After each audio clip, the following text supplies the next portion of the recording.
prendre le rendez-vous de l'actualité sur Eden Télévision. Mesdames et messieurs, bonjour et bienvenue dans ce journal.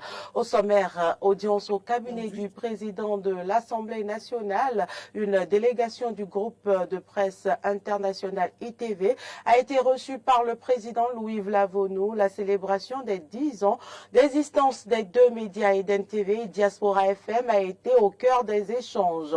Benoît Dato a désormais la charge de défendre et de redorer le blason du sport béninois. Il a été nommé hier ministre des Sports par le président de la République. Et puis, hors de nos frontières au Libéria, les élections générales se sont déroulées dans le calme hier. Près de 2,4 millions d'électeurs étaient appelés aux urnes. Les résultats sont attendus dans 15 jours.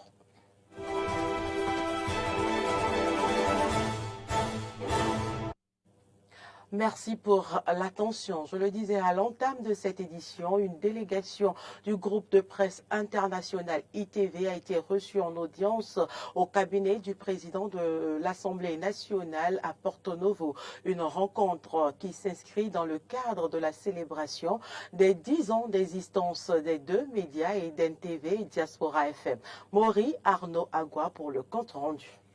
Conduite par Donclama Balo, directeur général du groupe de presse Eden TV Diaspora FM, cette délégation est allée informer le président de l'Assemblée nationale, Louis Vlavonou, de la célébration des 10 ans du groupe de presse international ITV et par la même occasion demander son accompagnement. Nous avons rencontré le président de l'Assemblée nationale qui a bien voulu déjà nous recevoir et nous lui en sommes reconnaissants pour cela, parce que nous avons adressé des courriers à la plupart des présidents d'institutions, mais il est le tout premier déjà à nous recevoir dans ce cadre.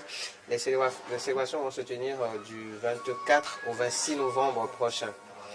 Et il était important pour nous donc de venir voir le président de l'Assemblée pour l'en informer déjà et évidemment solliciter son soutien dans ce cadre. Les échanges se sont bien passés. Le président de l'Assemblée nous a écoutés, nous a entendus, nous a compris. Alors au-delà d'une audience formelle, ce fut également l'occasion de discuter de beaucoup d'autres sujets, mais de manière principale sur le sujet qui nous a conduit ici. Le président de l'Assemblée nationale nous a donc donné sa parole pour ce qui est du soutien qu'il pourrait donc apporter à ces festivités-là. Et on s'est donné rendez-vous pour les 3 prochains jours pour voir la concrétisation de tout ceci. Le président du comité d'organisation, la personne de Ahmed Arekpa, a profité de l'occasion pour dévoiler les activités prévues pour la célébration des 10 ans du groupe de presse. C'est 3 jours de célébration, c'est du 24 au 26 novembre. La célébration va démarrer donc le 24 novembre par une conférence inaugurale qui nous permettra de présenter un peu ce que nous entendons faire dans le cadre de la célébration. Après ça, dans la même journée du vendredi, puisque le 24 c'est le vendredi, il y aura un match d'exhibition. Un match d'exhibition au détour duquel l'équipe du groupe de presse, de football, je précise, va donc être opposée à une équipe des journalistes de notre giron, à savoir Abomey Calavi, l'association des journalistes d'Abomey Calavi.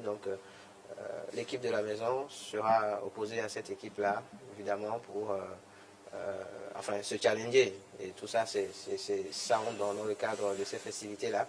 Puis le 25, donc le samedi, il y aura un concert grand public, gratuit, qu'on offrira à tous nos auditeurs et téléspectateurs, qui se tiendra à Abomey Calavi.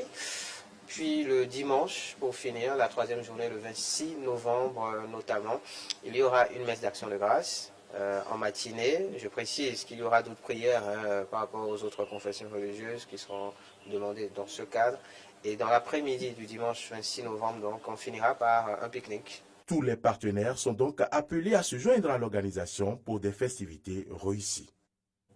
Le suspense n'a pas été long. Le chef de l'État, le président Patrice Talon, a procédé hier à la nomination d'un nouveau ministre des Sports en remplacement de Oswald Omeki. Il a nommé Benoît Marcel Dato, âgé de 49 ans et originaire de Djakotoma dans le département du Koufo. Benoît Marcel Dato est titulaire d'un bac G2 obtenu au lycée technique Koulibaly de Cotonou. Il a étudié les sciences économiques à à l'université d'Abomey-Calavi. À la suite de cette formation, il a fait ses premières expériences professionnelles dans plusieurs structures financières privées de la place. Il occupait juste avant sa nomination le poste du directeur général adjoint de la société Bénin Contrôle. Benoît Dato a été également conseiller technique aux réformes portuaires du ministre de l'Économie et des Finances. Réduire le taux de mortalité dû aux accidents sur nos axes routiers, c'est l'affaire de tous. Le samedi dernier, au Grand Carrefour d'Alada, un groupe de moniteurs d'auto-école a été positivement surpris en train de réguler la circulation et sensibiliser des conducteurs de véhicules automobiles. Retrouvons Kekeli Ojo, notre correspondant à Alada, pour les détails. C'est souvent pendant les week-ends que le trafic sur nos axes routiers est dense à l'intérieur du pays. Certains conducteurs roulent à vive allure, même en agglomération, ce qui occasionne souvent des accidents de circulation avec des dégâts matériels et parfois des pertes en vies humaines. La police républicaine, depuis un moment, effectue des descentes inopinées, équipées de radars et décourage ces conducteurs indélicats. Ce samedi 7 octobre 2023, au Grand Carrefour d'Alada, c'est plutôt un groupe d'hommes vêtus de chasubles que nous avons surpris en train de réguler la circulation. Nous leur avons tendu notre micro. Nous avons jugé bon de faire cette activité quand même pour pouvoir réduire les taux d'accidents de circulation dans notre pays. Vous allez pouvoir comprendre que généralement, dans les week-ends, les gens font beaucoup d'excès de vitesse, généralement à ces intersections-là. Or, ce qui exige le code exige que lorsque vous venez à n'importe quelle intersection, vous devez ralentir, c'est-à-dire vous devez réduire votre vitesse. Mais aujourd'hui, la majorité de ces conducteurs ne respectent plus la réglementation.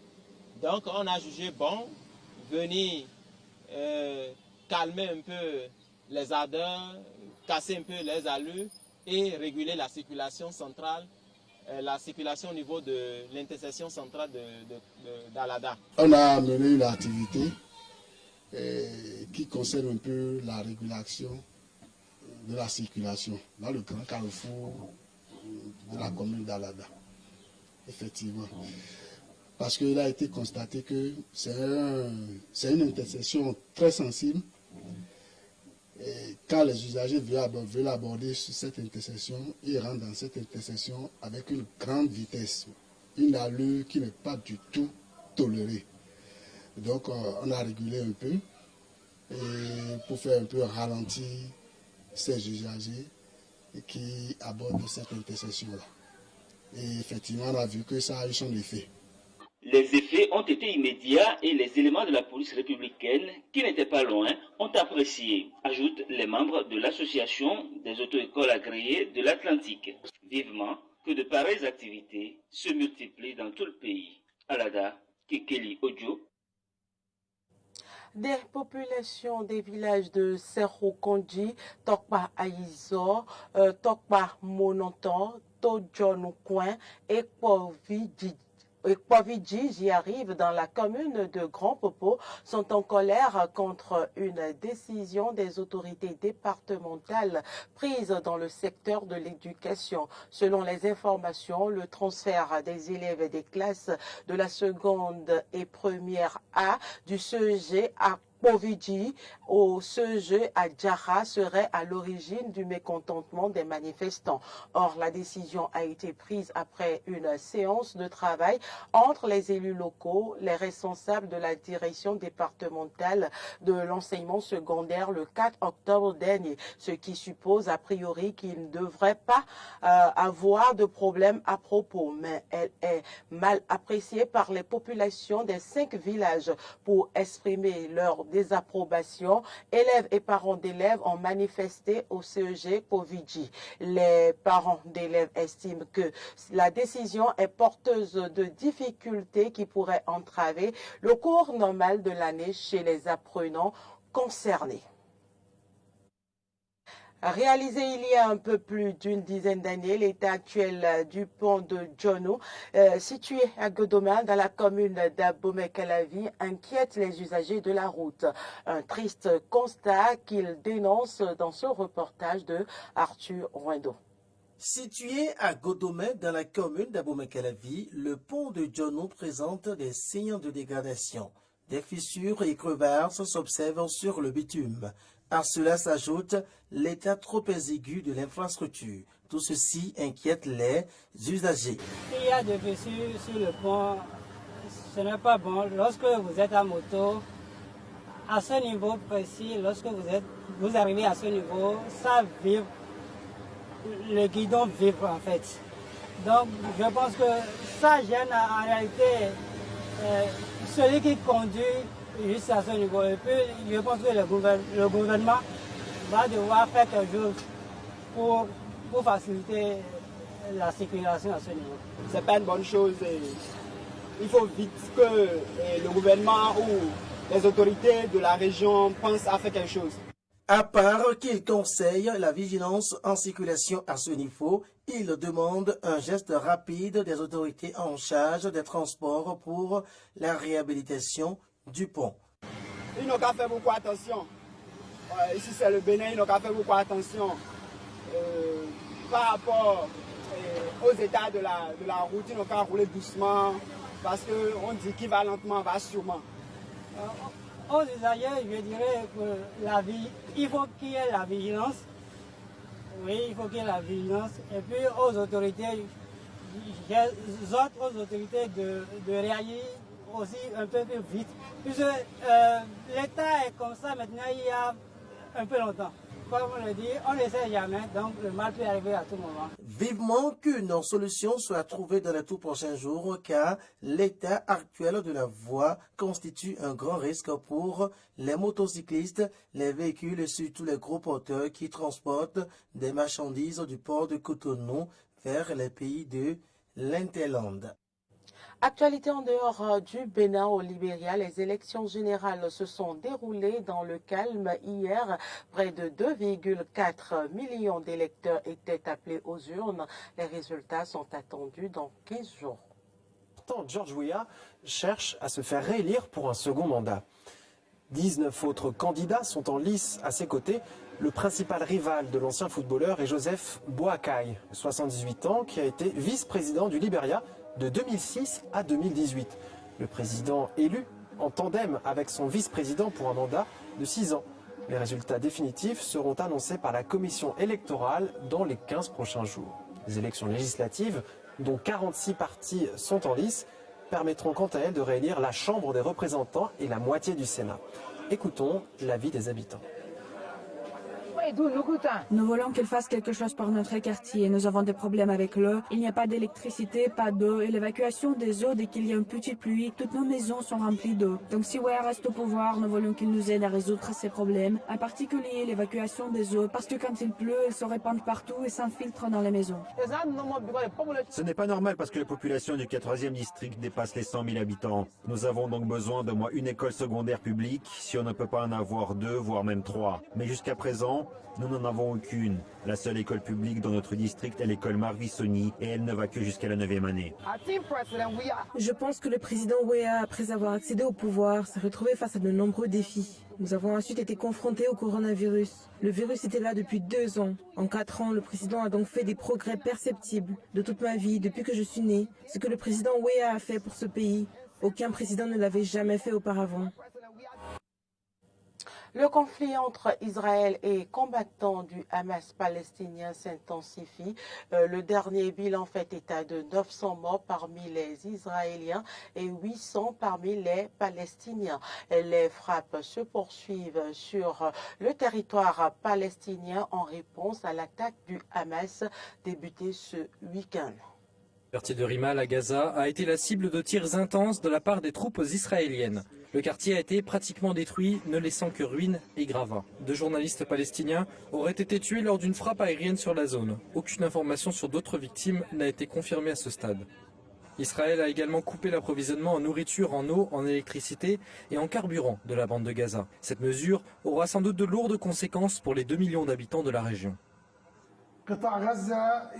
Les besoins de la bande de Gaza en électricité dépendent à 50% d'Israël. Le carburant provient d'Israël, le point de passage d'Eretz est le principal corridor pour l'entrée de marchandises en provenance d'Israël à Gaza. Nous recevons d'Israël 90% de notre eau potable. En vertu du droit international, Israël doit être responsable des citoyens qui se trouvent sous son occupation. Répondre aux besoins de ses citoyens est une obligation morale et légale pour Israël. Nous ne sommes pas libres et nous ne pouvons pas gérer librement nos affaires. Tout ce que nous voulons, c'est être libre et indépendant. Cependant, l'occupation contre laquelle nous combattons est la cause de tous nos problèmes. La politique du régime d'occupation qui pèse sur nous aujourd'hui a été le déclencheur de cette confrontation. Que les occupants nous laissent tranquilles, nous ne voulons rien d'eux. Nous ne voulons d'eux ni électricité, ni eau, ni nourriture.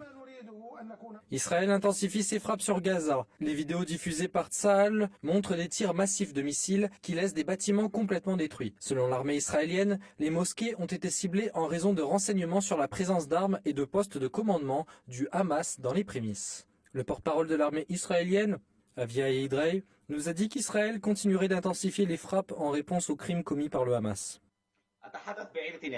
Notre message est clair. Israël va renforcer ses frappes contre le Hamas, qui paiera le prix fort pour les crimes qu'il a commis. Ceux qui ont massacré des civils israéliens et qui ont mené ces attaques barbares ne méritent aucune discussion sur des considérations morales. Ils portent l'entière responsabilité des événements en cours dans la bande de Gaza. Nous avons déclaré dès le début que le Hamas, par ses actions, avait ouvert les portes de l'enfer à Gaza. Un hôpital à Gaza a été bombardé cette nuit. Le ministère palestinien de la Santé a indiqué que les forces israéliennes avaient pris pour cible des ambulances et des véhicules transportant des fournitures médicales.